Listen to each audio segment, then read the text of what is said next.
झुग्गी झोपड़ियों पर बुलडोजर चलाने के बाद बीएसएल ने 1000 टेलीफोन बूथों पर अपनी नजर टेढ़ी कर ली है।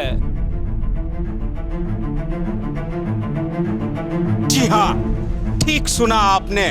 1000 टेलीफोन बूथों को 31 अक्टूबर तक की दे दी गई है मोहलत। 7 सवालों का जवाब देना है और अगर जवाब नहीं दिया गया तो बोकारो इस्पात संयंत्र के नगर सेवा भवन की तरफ से होगी कार्रवाई। मोबाइल का दौर आते ही खत्म हो गया टेलीफोन बूथ का दौर। अब होगी जांच।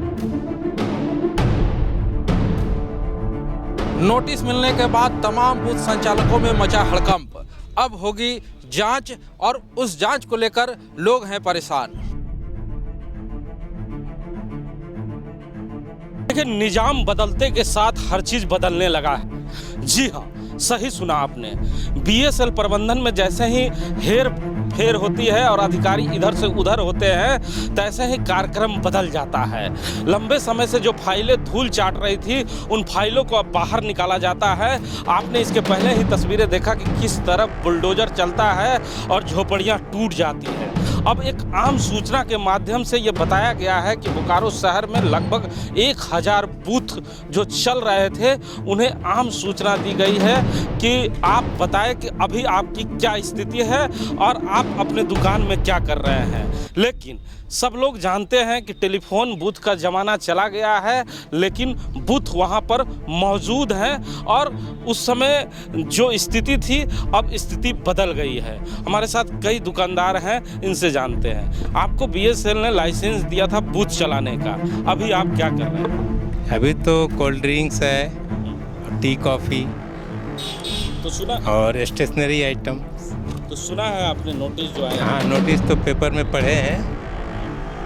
तो किस तरह से लेते हैं इसमें? नोटिस तो बीएसएल दिया है कि कितना आपका एरिया है, वो मेंशन करना है। बिल जमा होता है कि नहीं, ये मेंशन करना है। किस एरिया में आपका स्थित है, वो मेंशन करना है। बिल देते हैं? जरूर देते हैं। कितना बिजली बिल देते हैं? अभी तो हमारा 1300 कुछ रुपये का बिजली बिल आता है पर मंथ। भाड़ा कितना? भाड़ा नहीं है, उसी में सब है। अच्छा, कैसे लेते हैं इसको? अब बीएसएल के अधिकारी आएंगे तो क्या बताएंगे उन्हें? मतलब अभी आप लोग की क्या स्थिति है? पहले बूथ चलाते थे, अभी क्या चलाते हैं? अभी भाई कोल्ड ड्रिंक रूप कुरकुरे रूप बेचते हैं। तो अभी भाड़ा कितना देते हैं? वही सबका भाड़ा एक ही लगभग में है। भाड़ा मतलब हर महीने देते हैं? हाँ, हर महीने। इसे किस तरीके से लेते हैं जो नोटिस आया? देखिए क्या करें, बीएसएल क्या जाते हैं। अच्छा, शर्मा जी भी हमारे साथ है। शर्मा जी, जो नोटिस आया है उसे किस तरीके से आप लेते हैं? क्योंकि बीएसएल ने तो एक अखबार में सूचना दे दी है, तमाम दुकानदारों में संशय की स्थिति है, लेकिन ये कह रहे हैं कि हम बिजली बिल देते हैं, भाड़ा देते हैं। नहीं, इनका जो तय है रेट, वो के आधार पर इन लोग पे कर रहे हैं नगर सेवा भवन को, बोकारो स्टील प्लांट के। लेकिन अब चूंकि 2001 का मामला है, उस समय चूंकि ये जो टेलीफोन बूथ है वो अलॉट किया गया था। अब उन्होंने 7 सवाल पूछा है कि इन 7 सवालों का आप जवाब दे दीजिए। अगर बीएसएल सेटिस्फाइड हो जाएगा तो फिर कोई दिक्कत नहीं है। अगर सेटिस्फाइड नहीं होगा तो इन्हें कुछ न कुछ कारण पूछेगा और उस कारण का जवाब मांगेगा। इसमें सबसे पहला कारण है कि 2001 में हमने आपको टेलीफोन बूथ चलाने का परमिशन दिया था, अभी वो क्या बूथ चल रहा है या बंद है, ये जवाब सबसे पहले। जो पहले बूथ चलाने का जिन लोगों को परमिशन दिया गया था, कुछ नज़ारे दिखाते हैं कि निजाम बदला, समय बदला तो बूथ की स्थिति भी बदल गई।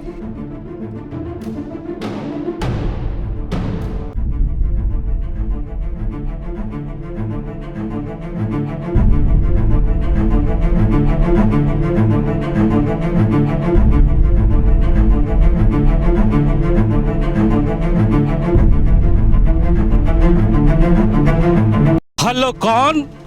तो जवाब आती थी कि हम, लेकिन अब कहा जाएगा उस जगह पे कि हम के जगह अंडा दुकान भी है। तो निजाम बदलते के साथ साथ कई चीज़ें भी बदली है। टेलीफोन बूथ चलाने वाले लोग अब अंडा दुकान चलाने लगे हैं, जो तस्वीरें अब हम आपको दिखा रहे हैं। पहले इस जगह पे बूथ चला करता था, अब आप अंडा बेच रहे हैं। तो बीएसएल ने पूछा है कि आप क्या चला रहे हैं, बिजली बिल देते हैं कि नहीं, भाड़ा देते हैं कि नहीं? नहीं, अभी तक तो कुछ नहीं पूछा, लेकिन हमारा भाड़ा जो है हर एक बार पूरा पेमेंट है इसका, कोई ड्यू नहीं है। अभी तक जो है आपका इस महीने का सिर्फ बाकी होगा, हमारा कोई बाकी नहीं चल रहा है। जैसे जो पूछ रहा है अखबार के माध्यम से, उसे कैसे देखते हैं आप लोग? मतलब अच्छा बात है? बिल्कुल, जो नहीं भर रहा है उनको भरना चाहिए। क्यों नहीं भर रहा है? भर रहा है, एकदम भरना चाहिए। तो देखिए, कई दुकानदारों में रोष भी है और कई दुकानदार खुश भी हैं।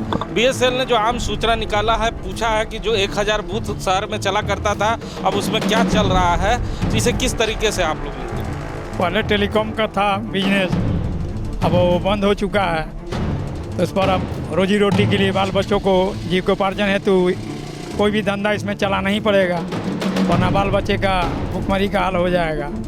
इसी को मद्देनजर रखते हुए हर महीने दुकान का किराया जमा किया जा रहा है, इसमें कोई कोताही नहीं है। शर्मा जी, कहीं टेलीफोन जितने बूथ थे अब वहाँ पे अंडे के दुकान खुल गए हैं, मुर्गे के दुकान खुल गए हैं, या कुरकुरे के दुकान खुल गए हैं, पान दुकान खुल गया है, मतलब बदल गया है पूरी तरह से वो दुकान। अब इतने सालों के बाद बीएसएल को याद आई है कि उनकी विरासत कहाँ कहाँ है। अपनी विरासत को जब खोजने के लिए बीएसएल पहुँचेगी इन जगहों पर, तो उन्हें भी लगता है कि वो भी भौचक्के रह जाएंगे। बिल्कुल, अभी जब जैसे ही आप कहते हैं कि अधिकारी जब चेंज हो जाता है और जब पुरानी फाइलों को देखता है कि 2000 में आपने टेलीफोन बूथ के नाम पे तो आपने दुकान अलॉट कर दिया, आज तो टेलीफोन बूथ कहीं चल ही नहीं रहे हैं पूरे देश में, तो इन दुकानों का क्या स्थिति है, क्या हुआ है? तो इसीलिए मुझे लगता है कि उन्होंने साफ तरीके से खोज खबर ले ली है कि एक नोटिस भेजिए और नोटिस के माध्यम से सारा 7 सवाल का जवाब मांगिए, और इन 7 सवालों के जवाब अगर टेलीफोन बूथ संचालक नहीं दे पाते हैं तो उसके बाद आगे का स्टेप लेने की तैयारी नगर सेवा भवन के जीएम की तरफ से किया जाएगा। लेकिन आप देख रहे हैं कि पूरे अभी हम लोग लक्ष्मी मार्केट और इसके आसपास के क्षेत्रों में देख रहे हैं, और यहाँ पर 8 से ज़्यादा टेलीफोन बूथ पहले चलते थे। उन 8 से ज़्यादा टेलीफोन बूथ में से आज एक भी टेलीफोन बूथ पर मतलब टेलीफोन वहाँ बूथ दिखेगा नहीं, अलग अलग प्रकार की दुकानें ही नजर आएंगी। लक्ष्मी नारायण भी हमारे साथ है। लक्ष्मी जी, वो 7 कौन सी बिंदु है जिसे बीएसएल मांग रही है और क्या पूछ रही है इन दुकान? देखिए, हम लोगों ने जो आम सूचना दिया गया है बीएसएल प्रबंधन के द्वारा, उसमें जो 7 सवाल हैं वो सवाल क्रमबद्ध मैं बता देता हूं आपको। कि पहला सवाल है कि जो पूछा गया है इन तमाम बूथ संचालकों से, टेलीफोन बूथ की वर्तमान स्थिति क्या है, क्या वो चल रहे हैं या बंद हो चुके हैं। दूसरा है बूथ का नंबर एवं नाम। तीसरा है बूथ संचालक का नाम, जो उस समय किनके नाम से अलॉट किया गया था, अभी कौन संचालक चला रहे हैं। चौथा है बूथ का वर्तमान पता, जिस जगह पर संचालित है, क्या यह उस जगह संचालित है जहां पर उनको उनके नाम से अलॉट किया गया था, या उस नाम को नंबर लेकर कहीं और भी आप उस चला रहे हैं, इस पर भी कार्रवाई होगी। पांचवा है वर्तमान व्यवसाय जो टेलीफोन बूथ में संचालित है, कि अभी जो आप वर्तमान में जो उस बूथ में आप बिजनेस कर रहे हैं, क्योंकि टेलीफोन तो बंद हो चुका है जैसा कि शर्मा जी ने भी बताया, तो उसके बाद से अभी क्या उसमें चल रहा है ये आपको बताना होगा।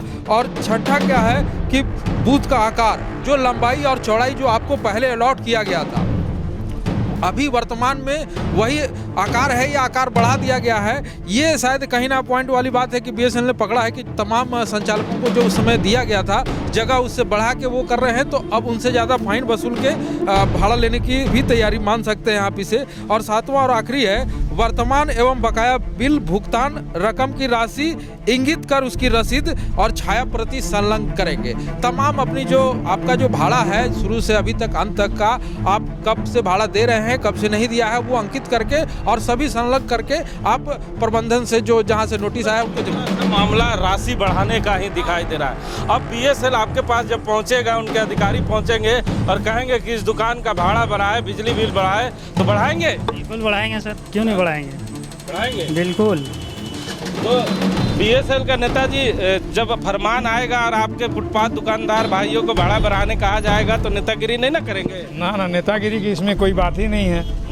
जो उचित और पर्याप्त कारण के, जो अगर दुकान बढ़ाया होगा तो वो अपना जो उचित किराया लगेगा वो देगा। बहुत सारे लोग यहाँ पे हैं जिन्हें बीएसएल ने अलॉट नहीं किया है, क्या मांगे करेंगे? ऐसे लोगों को भी इसी सूची में अलॉट कर दिया जाए? जी, इसी सूची में अलॉट किया जाए तमाम जितने भी फुटपाथ पर हैं। हमारे साथ है शर्मा जी, भाग जागेगा क्या लक्ष्मी मार्केट के इन दुकानदारों का, जिनका अक्सर इन लोगों पर डर की साया बसी रहती है? ये मुर्गा दुकान हो चाहे मीट दुकान हो, हमेशा ये डर के जो साये में रहते हैं, डर के जो साये में रहते हैं, क्या इनका भी किस्मत बदलेगा?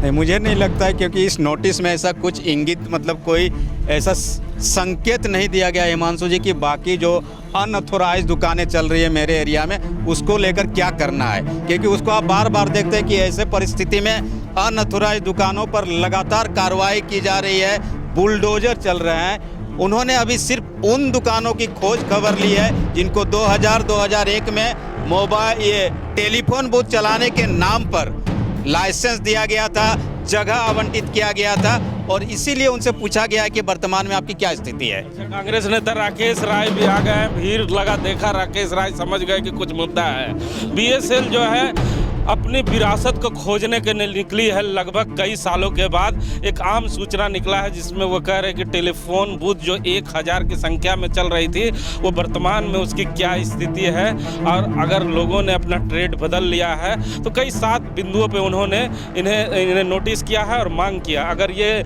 नहीं देते हैं तो कार्रवाई करेंगे। कैसे लेते हैं इसे? नहीं हिमांशु जी, कोई कार्रवाई नहीं होने जा रहा है। एक्चुअली आप जानते हैं कि एक डैशिंग आदमी चेयरमैन बन के बैठे हैं। उनका अपना एक विज़न है कि शहर को अच्छे ढंग से सजाया जाए। जो भी लोग पहले से लाइसेंसधारी हैं उनको फर्स्ट प्राथमिकता दी जाए।